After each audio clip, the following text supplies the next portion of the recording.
جو ہیں ان چیزوں کے اوپر آپ کی طرف آتے ہیں، یہ بتلائیں کہ اس وقت ٹالرنس کی ضرورت ہے. آپ نے خود کہا ہے کہ اس وقت ضرورت ہے کہ ٹالرنس جو ہے وہ دکھایا جائے دونوں جانب سے. مذہبی جماعتیں اس کے اندر اور آپ کی جماعت جو ہے اس میں کیا رول پلے کر سکتی ہے؟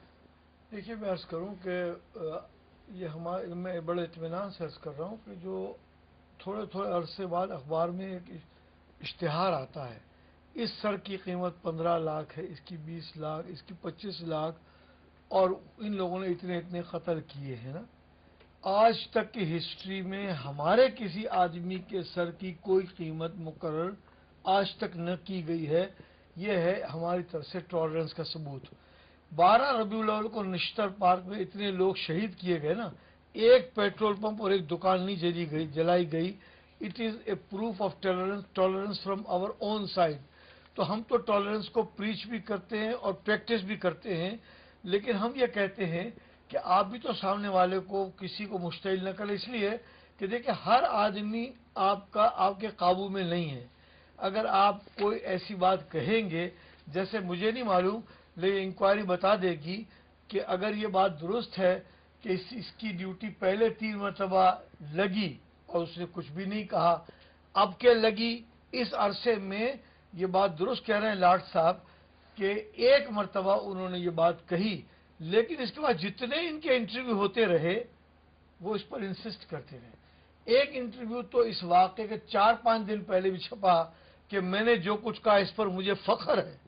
آئی ڈونٹ تھنک کہ as a politician, as a mature person, as a businessman, as a man of practical wisdom, he should not have said all these things continuously.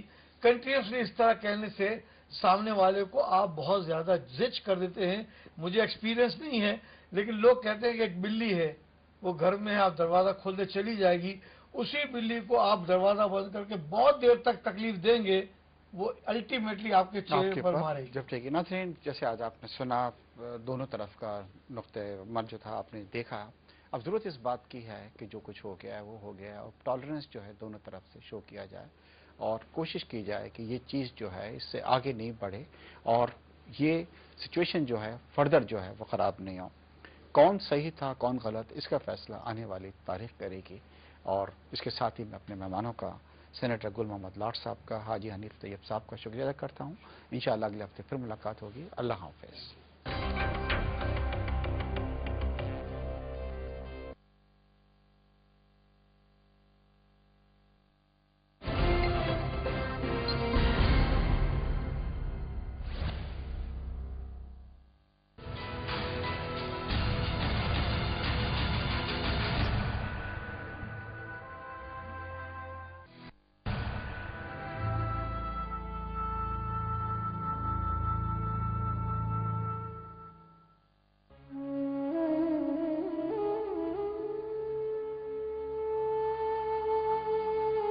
ہمارے معاشرے میں اب بھی جہاں تعلیم کی کمی اور فرسودہ قبائلی اور جاگیردارانہ نظام قائم ہے، وہاں کم عمر لڑکیوں اور بچیوں کی شادی کا رواج عام ہے، جس کے نتیجے میں اکثر یہ بچیاں مختلف قسم کی زیادتی کا نشانہ بنتی دکھائی دیتی ہیں.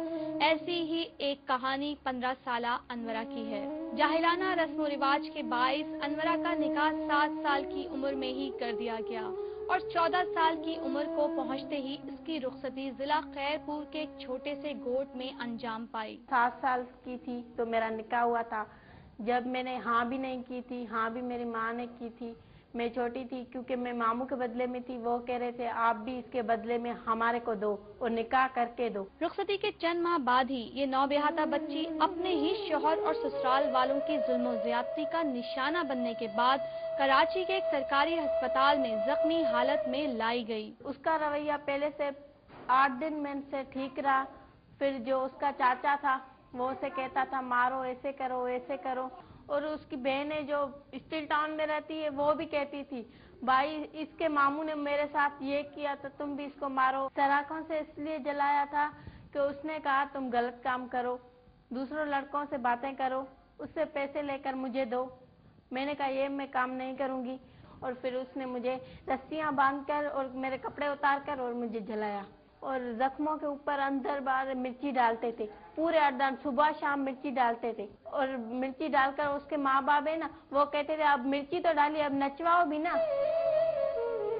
زخموں سے چور ہو کر آخرکار انورا اپنے والدین کے گھر پہنچی اور یہاں آ کر اس نے اپنے والدین کے ساتھ ویمن پولیس اسٹیشن میں اپنا کیس درج کرایا۔ مجھے درد ہوتا تھا، چلاتی تھی تو پڑوس والوں نے آواز سنی، اور آواز سن کر میرے جو ابو کا کزن ہے اس کو فون کی، اور اس نے میرے ابو کو فون کی اپنی بیٹی کو لے جا، اور میرے ماموں اور میرے ابو آئے، وہ آئے تو مجھے کہا ہمارے ساتھ چلو، میں نے کہا میں نہیں چلوں گی، میں گھر میں خوش ہوں۔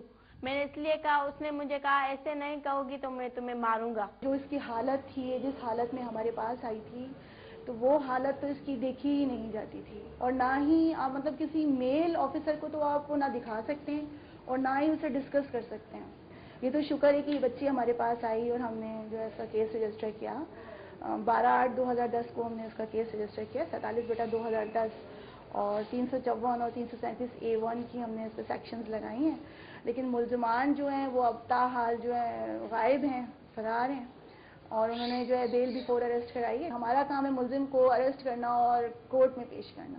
اب سزا ہوتی ہے یا وہ اپنی بیل کراتے ہیں، یہ تو ڈیپینڈ کرتا ہے کورٹ پر۔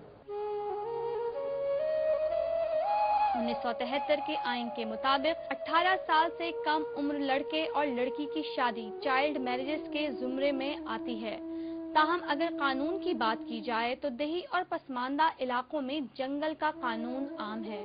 جرگہ اور سرداری نظام رائج ہونے کے باعث غریب اور مظلوم عوام ہمیشہ کی طرح آج بھی اس سسٹم کے آگے سر جھکانے پر مجبور ہیں۔ انٹیریئر آف سندھ کے جو ہمارے پرابلمز ہیں، ایک تو جہالت، لیک آف ایجوکیشن، پھر جو ہمارے لینڈ لارڈز اور یہ کلاس ہے وہ اتنے پاورفل ہیں کہ ان سے بچانا بچیوں کو، اور سب سے ماں باپ کوشش کرتے ہیں جلدی جلدی بیٹی بیائی جائے، وہ ابھی میچور ہی نہیں ہوتی کہ اس کو بیاہ دے دے، دے ڈونٹ ریئلائز کہ اس کے کیا ریپرکشنز ہوں گے، اور یہ بچی اسی چیز کا شکار ہو کے آئی ہے۔ کوئی مرد ڈرتا نہیں ہے وہاں کہ ہمارا کیا بگاڑ لیں گے۔ ہمارا سینٹر جو اس وقت تھا جیک باباد میں، نواب شاہ، میں نے ان سے بات کی کہ آپ ہینڈل کریں گے، میں یہ کیس کا بھیجوں؟ انہوں نے اتنی دبی زبان میں کہا کہ ہم تو چھوٹے شہروں میں، آپ میڈم دیکھ لیں کیا کر سکتے۔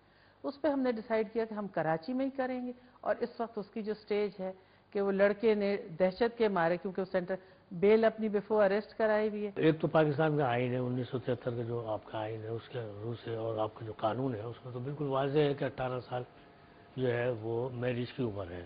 اب ہمارے وہاں ہوتا یہ ہے کہ ہمارے وہاں بہت سارے قانون ایک ساتھ چل رہے ہیں، اس میں شریعت بھی آپ کا موجود ہے۔ شریعت تو یہ ہے کہ 12 سال 13 سال 14 سال 15 سال، تو اس حوالے سے وہ شادیاں ہو جاتی ہیں، اور چونکہ نکاح قاضی صاحب پڑھاتے ہیں تو وہ ان کے لیے ضروری نہیں ہے کہ وہ شناختی کارڈ شخصیات کو جنم دیا۔